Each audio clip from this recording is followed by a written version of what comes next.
Welcome to Samba Samba. Enjoy the video. In this video, I will show you how to make one perfect croissant with an easy guide. We'll begin by combining flour, water, yeast, sugar, and salt to form a simple dough. Knead it until it's smooth and elastic, then let it rise for about 1 hour.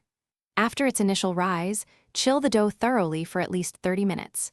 This cooling step is crucial for the next stages of our delicious pastry. Now, let's prepare our butter block. Take about 100 grams of cold butter and shape it into a flat, rectangular block. Carefully encase this butter within your chilled dough, ensuring all edges are completely sealed. This is the start of lamination.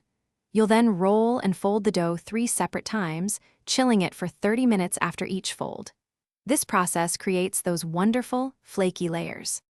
With your laminated dough ready, it's time to shape our croissant. Roll the dough into a rectangle, aiming for a thickness of about 3 millimeters. Next, cut a triangle from the dough.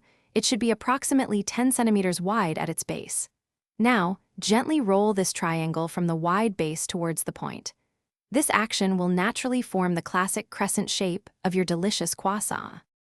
The final steps are proofing and baking. Place your shaped croissant in a warm spot to proof for about 2 hours, allowing it to become wonderfully puffy. Before baking, brush it with an egg wash. This will give it that beautiful, golden brown finish. Finally, bake your croissant at 190 degrees Celsius for 15 to 20 minutes until it's perfectly golden and flaky. Enjoy your homemade treat. Thanks for watching. Consider subscribing if we helped you.